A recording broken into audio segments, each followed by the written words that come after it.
4700년 전에 지어진 고대 이집트는 왕릉으로 사용되었던 것으로 추정되는 거대 건축물이다.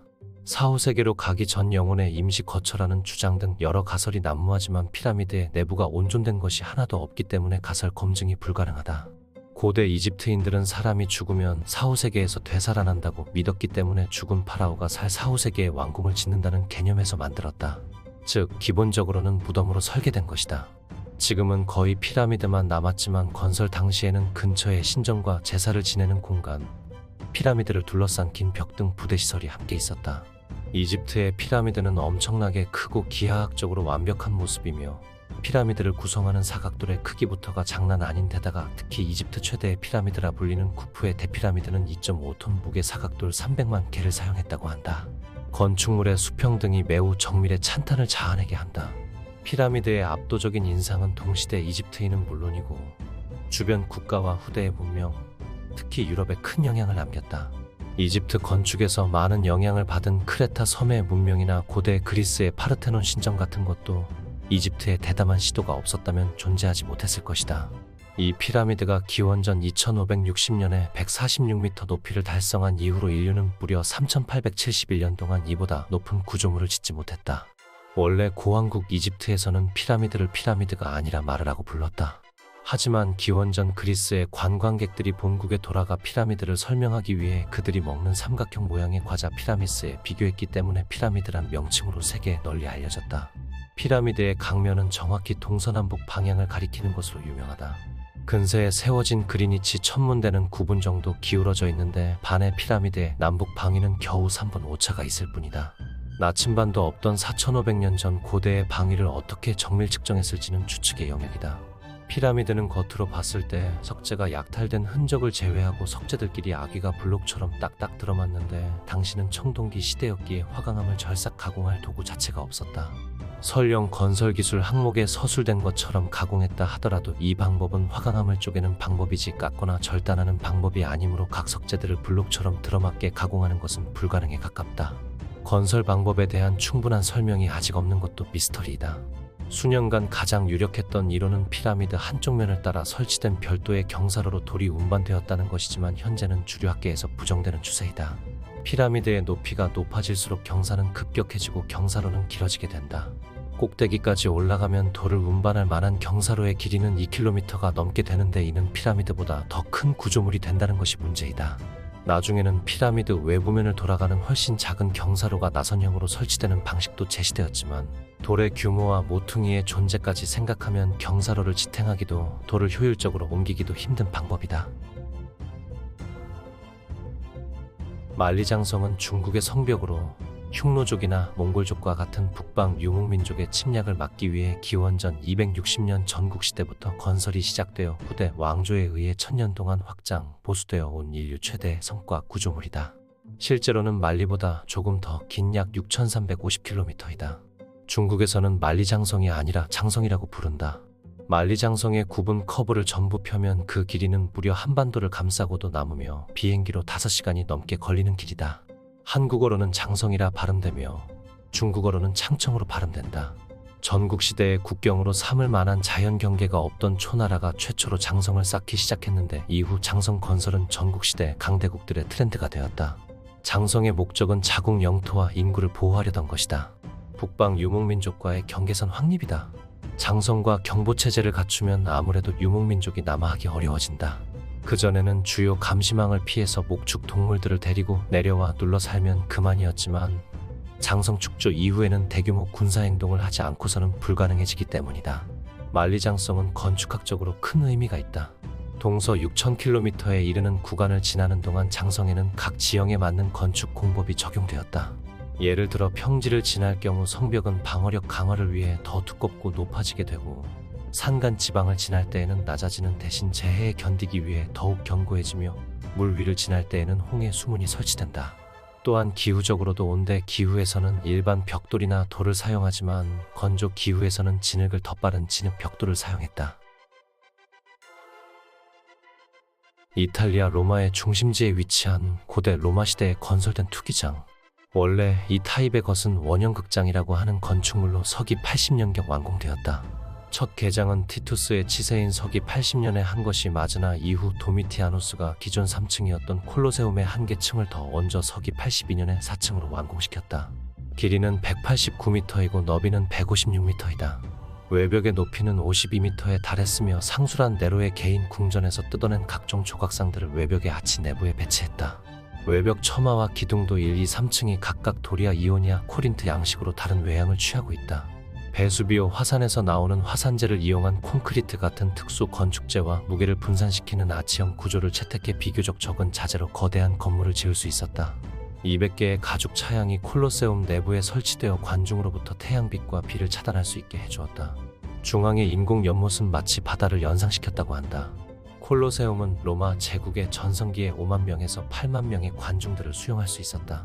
주로 검투사들의 결투가 이루어졌으며 모해해전, 동물 사냥, 신화의 재현 등 다양한 행사들이 펼쳐졌다. 다만 중세에 이르러 제국이 쇠퇴하고 로마가 폐허로 변하자 콜로세움도 이와 같은 변화를 피하지 못하고 요새 교회와 같은 용도로 사용되었다. 지진과 약탈, 채석 같은 파괴 행위로 상당 부분이 손상을 입었으나 여전히 로마의 상징과 같이 여겨지고 있다. 로마에서 가장 인기 있는 관광지 중 하나이며 2018년에는 480만 명의 관광객들을 끌어들였다. 페루의 옛 잉카 제국 도시 유적. 험준한 고지대에 위치한 신비한 도시였으나 지금은 폐허가 되어 있다. 마추픽추라는 말은 늙은 봉우리라는 뜻으로 해발 약 2437m에 위치한 고산 도시다. 산 아래에서는 어디에 있는지도 볼 수 없다고 해서 잃어버린 도시라는 이름으로도 불린다. 파차쿠티와 투팍 잉카 유판키 황제의 재위기인 1400년대 후반에 지어졌으며 약 80여 년 동안 사람들이 거주하다가 1530년대 즈음에 완전히 버려진 것으로 추정된다. 도시의 기능을 하고 있을 때에는 대략 750여 명에 달하는 사람들이 거주하고 있었으나 스페인의 콩키스타도르들이 들어온 1530년대 즈음에 천연두가 확산하고 잉카 제국이 쇠퇴하면서 마추픽추도 함께 쇠락하여 완전히 사람들의 기억 속에서 잊혀진 것이다. 워낙 험한 산지에 있어 찾아가는 사람도 없었고 위치조차 제대로 몰랐기 때문에 잉카 제국 멸망 이후 계속 잊혀진 상태로 있었지만 1911년이 되어서야 미국의 학자 하이럼 빙엄이 원주민 소년의 증언을 토대로 실체를 확인함으로써 알려졌다. 마추픽추의 농부들은 인위적으로 산을 깎아 만든 인공 테라스에서 계단식 농법으로 농사를 지었다. 통 사람들이 가장 궁금해하는 것이 그 높은 계단식 밭들에 대체 어떻게 물을 공급했을까 하는 것인데 마추픽추가 위치한 지방의 1500년대 당시 연강 수량은 약 1800mm 정도였고 이는 옥수수 등 주 농작물들이 매년 필요로 하는 강우량보다 살짝 더 많은 수준이다. 따라서 마추픽추의 농부들은 굳이 물을 위로 끌어올릴 필요가 없었고 따라서 수로 공급시설 따위도 필요하지 않았다. 오히려 지나치게 많이 내린 빗물을 밭에서 빼내기 위해 개수로를 만들었다. 이들의 기술력을 정리해보자면 산 위부터 산 아래층까지 물이 고이지 않고 자연스럽게 내려가는 정교한 수로를 만들었다. 비가 아무리 많이 와도 물웅덩이 하나 생기지 않고 전부식 수로 사용했다고 한다. 게다가 현재까지도 그 수로는 특별한 손질 없이 여전히 물이 흐르고 있다. 태양의 신전의 경우 거대한 자연석을 거의 손대지 않고 지은 건물이다. 철제 도구가 전혀 없었던 시대임에도 불구하고 면도칼 하나 들어가지도 않는 정교한 석조 건축, 조각술이 이용되었다. 산바람을 이용한 자연 냉장고를 개발해서 널리 쓰고 있었다. 고산지대 특유의 환경을 이용한 것이긴 하지만 주어진 자연 환경을 이해하고 응용한 것이다. 서양 문명보다 앞서서 음식물을 저장한 흔적이 발견되었다. 이는 서구보다 500년 앞선 기술로 감자를 6년간 썩히지 않고 보관할 수 있었다고 한다. 자연석으로 만든 오차가 없는 나침반과 해시계가 있었다. 타지마할은 인도 우타르프라데시 주 아그라에 소재한 대형묘이다. 무굴 제국의 황제 샤 자한이 자신의 총애하였던 부인 뭄타즈 마할로 알려진 아르주망 바누 베굼을 기리기 위하여 1632년에 무덤 건축을 명하여 22년이라는 오랜 세월을 공들여 2만여 명이 넘는 노동자를 동원하여 건설하였다. 완벽한 비율과 좌우대칭으로 보여지는 조형 미 주변 경관과의 배치, 빛이 대리석으로 이루어진 외관과 어우러져 해가 뜨고 짐에 따라 그 자태가 변하는 건축물은 흔치 않다. 무엇보다 오늘날 보기에도 감탄만 나오는 이런 건축물이 17세기 당시 기술로 22년 만에 완공되었다는 것은 그저 경이로울 따름이다. 타지마할에서 가장 눈에 띄는 건축 요소는 바로 그 돔이다. 이 돔은 거의 35m의 높이를 가지고 있으며 7m 높이의 원통형의 기초대 위에 세워져 있기에 더더욱 높아 보이는 효과를 지닌다. 중간이 볼록하고 위쪽으로 갈수록 유선형으로 휘어지는 독특한 형태를 지니고 있기에 이 돔은 종종 양파돔 혹은 구아바돔이라고 불리기도 한다. 돔 꼭대기에는 연꽃 무늬가 새겨져 있어 그 모습을 더더욱 유려하게 보이는 효과를 낸다. 더군다나 이 모든 것이 단지 한 황제의 순회보적 집념만으로 그 당대에 착공하여 완성까지 봤다는 점에서 비하인드 에피소드 역시 누누이 회자되는 건물이기도 하다. 페트라는 요르단의 고대 유적이다. 바위를 깎아 만든 암벽에 세워진 도시로 페트라라는 뜻은 바위를 뜻한다. 페트라 입구의 폭은 3m도 채 안 되지만 거대한 자연 절벽이다. 그러한 협곡이 1km 이상 이어진다. 이처럼 깊이 들어와야 했던 구조였기 때문에 수세기 동안 사람들에게 발견되지 않았다. 페트라 안쪽으로 1km 이상 들어가면 파라오의 보물창고라는 뜻의 알카즈네라는 건축물이 있다. 정면 전체를 바위 위에 조각했다. 페트라는 그리스어로 바위라는 뜻이다. 알카즈네가 파라오의 보물이라는 뜻의 알카즈네라는 이름은 백위 인족들이 붙인 것이다. 백위 인족들은 조각상 뒤쪽으로 보물이 숨겨져 있다고 믿었기 때문에 이러한 이름이 붙은 것이다.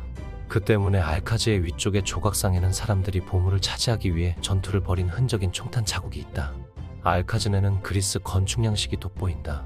그리스 신화의 신들에게 가깝게 다가가고자 하는 염원을 담은 페기먼트 형식의 양식이 사용되었다. 이집트와 그리스의 건축 양식의 영향을 받은 것이다. 아직도 모래와 온갖 흙 속에 파묻혀진 건물은 엄청나며 1926년에 발굴 복원하여 100년이 되어가지만 고작 20%도 발굴이 안 되었다고 한다. 2000년대에도 고대 로마와 같은 모자이크 그림이 세세하게 남은 건물이 발굴되었다. 아랍과 지중해, 북아프리카, 중동을 거친 무역로로서 중요한 거점이며 물이 풍부하고 큰 도시 문명인지라 엄청난 무역 중간지로 전성기를 누렸기에 곳곳에 발굴된 건물을 봐도 집, 극장, 온갖 숙박시설, 신전, 학교 등으로 파악된 건물이 엄청 많다. 이곳은 인구가 적게는 2만 이상, 많게는 5만 이상이 산 곳으로 추정되는데 발굴할 때마다 나온 건물들 규모를 보면 5만 이상이 전성기 때 살아갔으리라 추측된다. 사막인 지역적 특징을 생각하면 엄청나게 크고 넓은 도시였다. 2000년 초반에는 알카즈네 지하를 발굴하니 50대 이상 나이로 죽은 현지인 무덤까지 발견되었으며 온갖 유품과 여러 장식까지 발굴되었다. 더불어 곳곳에 없어졌다고 알려진 온갖 건물 외부에 새긴 얼굴도 연이어 땅속에 묻혀진 게 발굴되었다. 치첸 이트사는 멕시코 유카탄 반도 북서부 도시 메리다에서 동쪽으로 약 110km 떨어진 곳에 있는 마야 문명의 고대 도시이자 유적지이다. 엘 카스티오는 치첸 이트사를 상징하는 건축물이자 신전. 원래는 깃털 달린 뱀신인 쿠쿨칸을 섬기는 신전이었다.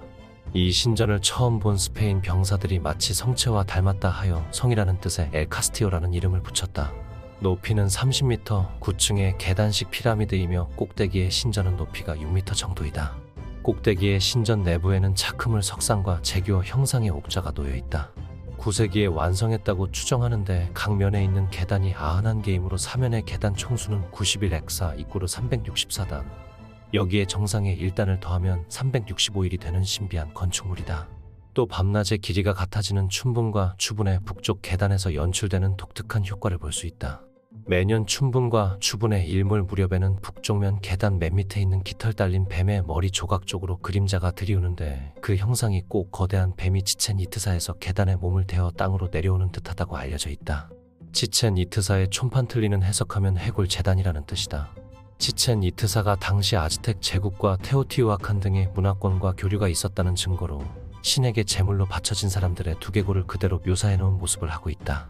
보통 베어낸 사람 머리를 막대기에 소시지 끼우듯이 끼워서 줄줄이 세워놓는 특이한 조형물을 촌판틀리라고 부르는데 보통 중앙아메리카와 멕시코 지방에서 유행했다. 이 재단은 그 촌판틀리의 모습을 돌에 정교하게 새겨서 남겨놓은 모습이다. 그 잔혹성과 독특함 덕분에 치첸 이트사의 명물이기도 하다. 마야 문명이 위치했던 유카탄 반도는 전체가 거대한 석회암 평원으로 이루어져 있다. 그 덕분에 석회암의 침식 작용으로 군데군데 거대한 싱크홀들이 생겨나는데 이 싱크홀에 물이 고인 것을 세노테라고 부른다. 개중에서 치첸 이트사에 위치한 세노테는 직경 60m, 지면에서 수면까지의 깊이가 27m에 달하는 대형 세노테에 해당한다. 마야인들은 이 세노테를 숭배하여 수많은 재물들을 이곳에 바쳤는데 호수 아래를 샅샅이 뒤져본 결과 수많은 옥, 보석, 도자기, 황금, 흑요석, 조개 껍데기, 옷 그리고 수많은 유골들이 발견되었다. 인간을 이곳에 던져넣어 제물로 바치기도 했다는 뜻이다. 스톤헨지는 영국 남부 윌트셔 주 솔즈베리 평원과 에이브버리에 있는 선사 시대의 거석 기념물에 있는 환상 열성 유적이다. 높이 8m, 무게 50톤에 달하는 거석 80여 개가 세워져 있다. 스톤헨지 터는 심지어 스톤헨지를 건설하기 이전부터 중요한 곳이었던 듯하다. 기원전 8000년 무렵에 나무 기둥들을 세운 흔적이 발견된다. 이후 스톤헨지는 3단계로 건설되었다.